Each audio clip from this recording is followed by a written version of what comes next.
In Saskatoon, crowds poured into the streets to protest the verdict. And hundreds more gathered in cities across the country. Hours earlier, Colten Boushie's family wailed outside the courthouse. There was no justice served here today. We will fight for an appeal and answers to all the racism that my family has experienced from the day that Colten was shot until the jury delivered the verdict of not guilty. Yeah, a jury had acquitted Gerald Stanley. He's the farmer accused of killing 22-year-old Boushie. He's of the nearby Red Pheasant Cree Nation back in August 2016.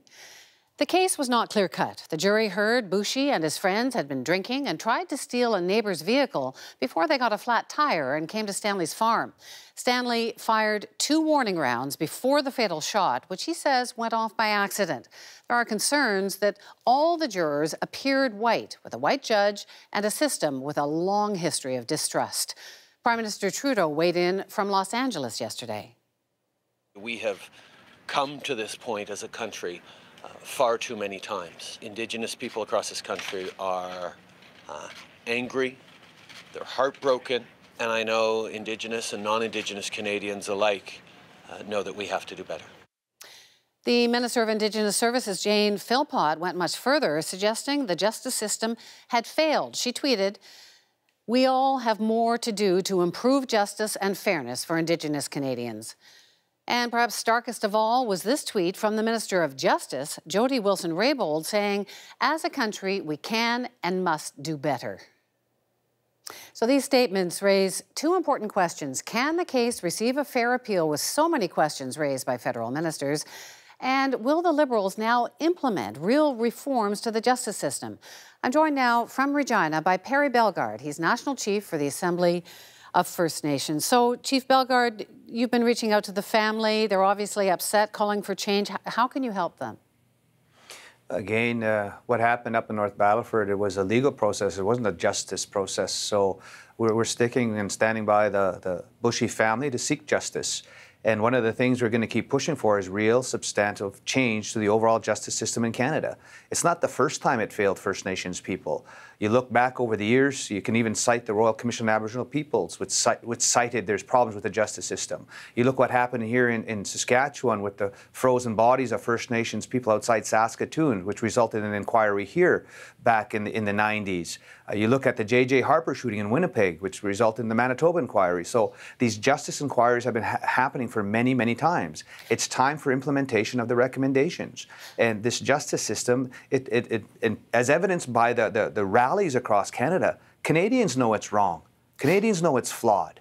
And so we've got to get down to work and fix it. And so I do call on Prime Minister to fix it and the Premiers to fix it, Scott Moe to fix this. There are echoes here almost of the Trayvon Martin case, where there was a young teenager who was killed by a fellow who felt threatened by his presence, and it really prompted the Black Lives Matter movement. Do you see a turning point here? We've been talking forever about more justice for Indigenous people. Again, this is nothing new for our people, but it's time for real change now. But do you see that happening? We've got all of these ministers suggesting there's a problem. Wendy, here. it's starting to happen. It's good. Words are good, but we need to see real substantive change. And so that's why our job as First Nations leaders is to put pressure, political pressure, and lobby and advocate for policy changes and legislative changes so that this system gets fixed. Because the system is not working for anybody, especially for First Nations people. And Canadians see that this is wrong and it needs to be fixed. So you've got these extraordinary statements by cabinet ministers and the Prime Minister. Are they, I don't want to say backed into a corner, but do they have to do something now with these statements? I would encourage them to and work with them to do something now, and calling on Prime Minister Justin Trudeau and the premiers from across Canada, even in this province, Premier Scott Moe, to work together with First Nations to fix it. You have to look at the policing system. You got to look at the prosecutors. You got to look at, throw out and the peremptory obligations, of the lawyers when they select juries. Looking at more First Nations judges, even probation. It's fixing an overall system that doesn't work and looking towards a First Nations-controlled justice system. That's part of the answer. I've got one last question. There's just concerns raised by people in the legal field that by the politicians seeming to almost question the verdict, that could hamper an appeal of this verdict. Do you have any fears of that? Well, I would hope and pray that there is no hamper, any kind of roadblocks to look at an appeal, because that's the first step to seek justice. You know, a human life was lost.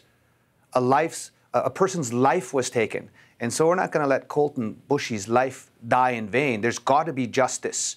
And so we're going to look at removing all barriers and all hurdles so that there is an appeal and so that there could finally be justice for the Boushie family and for all First Nations people, because Canadians know that it's wrong. The verdict was wrong. Well, it was quite extraordinary, particularly the reaction of the politicians this time. So we'll see what happens. Chief Bellegarde, thank you so much for being with us today. Thanks for the opportunity, Wendy. Thank you.